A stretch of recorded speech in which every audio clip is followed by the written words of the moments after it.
All right, good morning, everyone. We're going to get this webinar started. Again, we apologize for the delay, but thank you so much for switching gears and staying with us this morning. So this is the launch of our Disability Data Disaggregation project. And we have a great team here ready to share with you a little bit about the activity that we're going to be doing and how you can be involved. I'm Rebecca Pagel with the Office of Education at USAID. I'm a Senior Monitoring and Evaluation Advisor. And with us today, we also have Josh Joseph, who is our Disability Inclusive Education Portfolio Lead, also in USAID's Office of Education. We're also joined by Daniel Mont, who is the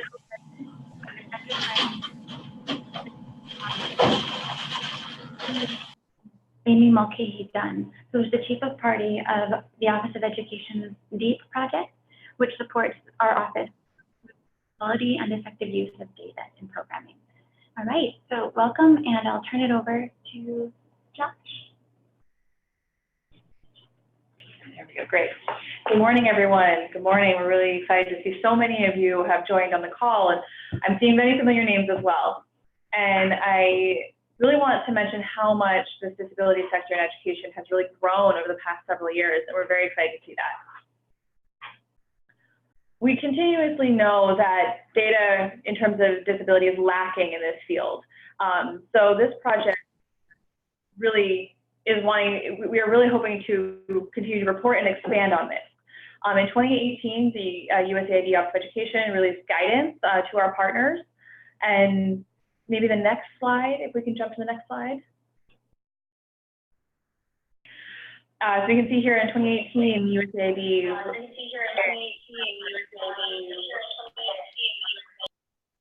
We also have using the Washington Group short sets within a short-term plan for monitoring and evaluation across USAID programs.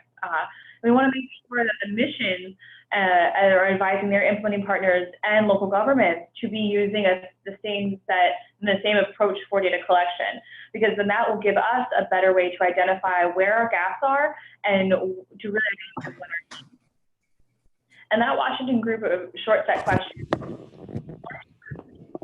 validated around the world, but it still has some limitations to that approach from in terms of USAID's perspective.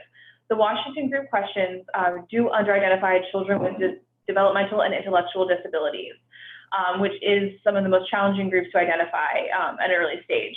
The Washington Group also struggles has an issue with children and working, trying to collect that data. So Washington Group and UNICEF developed a module that has been validated. They need to have questions with their parents and caregivers. And for the USAID program, we do not have enough access to parents and caregivers to collect that information, which means that as we continue, there are a lot of limitations, and we still need to create more validated data collection for children with disabilities within the USAID context, and that is a large gap that we're trying to address. Can you jump to the next slide? Back to the next slide, please. Good. Thank you. Great. We have seen that there are implementing partners out there that are developing their own ways, and we're trying to address this gap that I just mentioned. And we are very excited to see that motivation, the eagerness to take on that task, and how we can try to figure out how we can solve this challenge. That is really wonderful and exciting, but we do want to make sure that we are all on the same page, because if we have a variety of approaches, that can impact the data. And USAID now, through the Data and Evidence for Education program, which we have shortened up to DEEP, we have a project that we are partnering with stakeholders, meaning all of you here, so yay. We're coming together to try and to collect data and decide on a data collection method and tools that we can use moving forward within education programs to be more standardized. And so we're very excited to recognize the disability.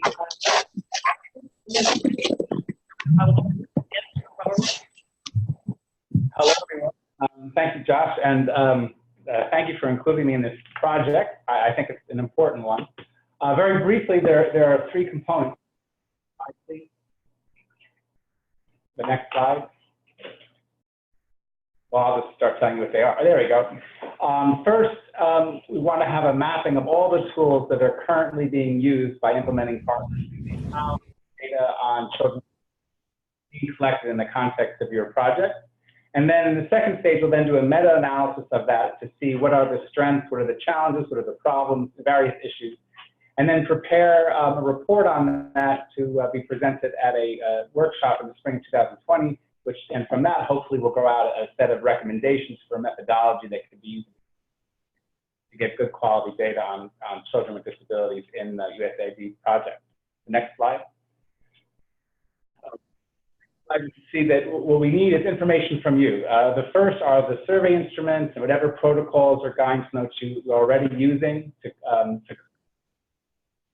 Also, the procedures you use for informed consent and how you go about getting that, and any reports that you've written using these so that we can sort of analyze how things are being done right now. The next slide. But we also want some information from you beyond just sending us your reports and your data tools. And the first is, what is the purpose of the data collection that you're doing? Basically, there are two main purposes for collecting data with disabilities.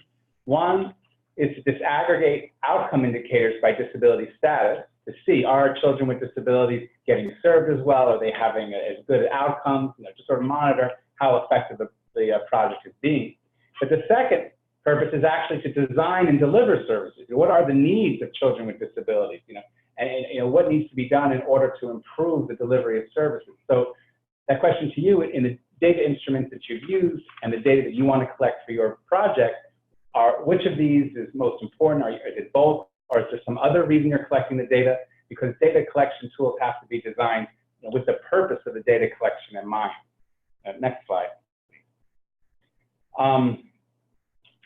And then we also want information on survey instrument development and adaptation procedures.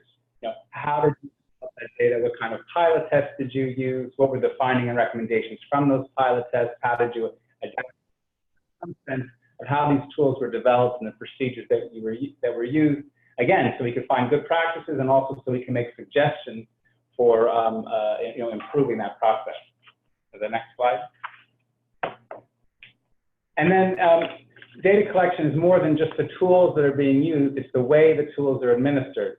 So we'd also like to have information from you on who are the interviewers, who are the people collecting the data, and what kind of training do they receive? Who are the respondents? Are they the children? Are they parents? Are they teachers, caregivers, health professionals? Who have you been collecting the data from? And then very importantly, how were the questions translated? Many of you are probably working in countries where there are multiple languages, and how questions are worded in a language greatly affects the kind of data you get, the quality of the data. And you can cite many examples, we don't have time here, of how simple back translations or direct translations by an interpreter created a question which did not collect the proper data, and then once the data is collected, there's no way to unravel that. And then finally, about the sign language that's being used. Was the native sign language being used available for people who were deaf or hard of hearing? And if not the native sign language, how did you deal with the issue of people speaking different types of sign language? Next slide. So now I'm going to turn over to Amy Dunn, who's going to talk about sending the information to us. Thank you very much, Dan. And thank you all for joining us this morning. We're very excited about this study, and I just wanted to lay out some of the next steps. So we're hoping that by September 30th, you can send us your tools, your protocols, any documentation that would help explain to us what's working, what's not working with your applications in the field.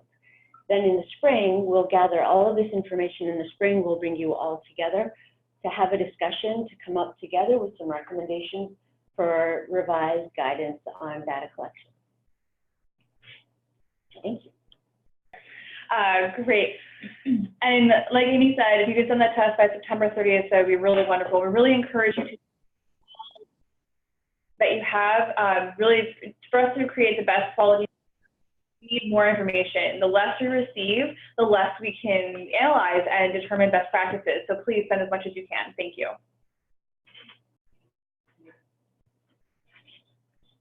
All right, everyone. Thank everyone, all of my colleagues here. Thank you all so much for sharing this work that we're trying to do.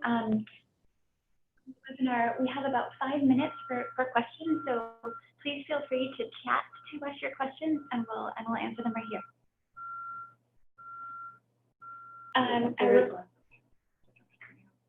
Yes, we are. So the question is, what is the plan to reach out to partners who are not on this webinar? There's a couple of things. We have on this webinar are some individuals who lead consortiums, like the Basic Education Coalition, for example. So we'll work through those coalitions.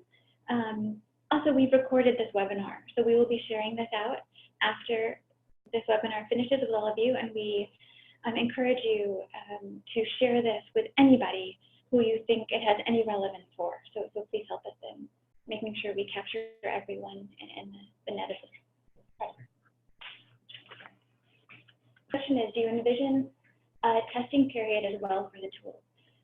And the answer is yes, but that will be in phase 2.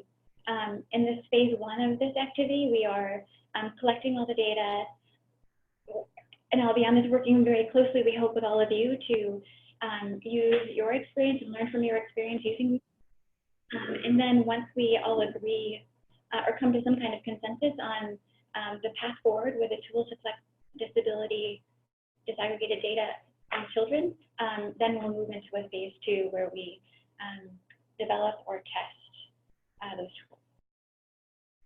And then the question on whether we'll be sending out a template with questions. What we had originally envisioned is that we would just ask people to send us the tools or protocols, as well as any report and documentation that describes their piloting processes and lessons learned. But if you would find it helpful for us to send a template with questions, we're certainly happy to do so. So if you wanted to raise your hand or say, yes, that would be helpful, that would be great. With regard to submitting data to us, we thought that you could just send it directly to our approval to do so.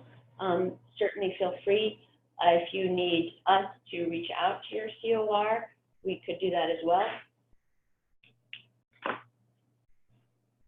And just to add to add a comment to the internal data collection process here, we would like to be adding the education newsletter that is sent out to our internal parties, and that is how we collect information. That will be how we collect information from the internal missions through the newsletter.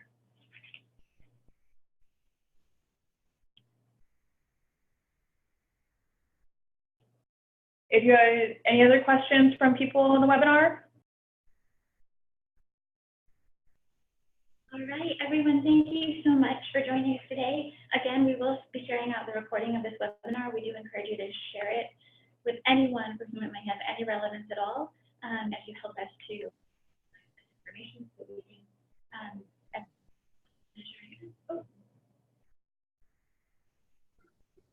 No, not at all. So, I'm sorry, the question is, are you only interested in USA-funded programs? And the answer is, we are looking to develop or adapt a tool for USA-funded programming for the context in which USAID works.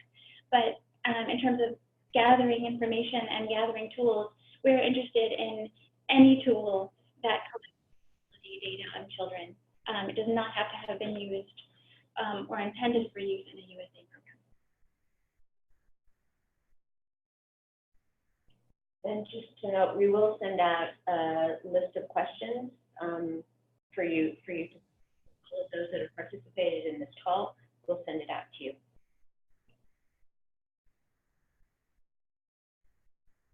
All right, everyone, again, thank you so much. We're really eager to partner with you all to move this work forward. Thank you. Have a great day.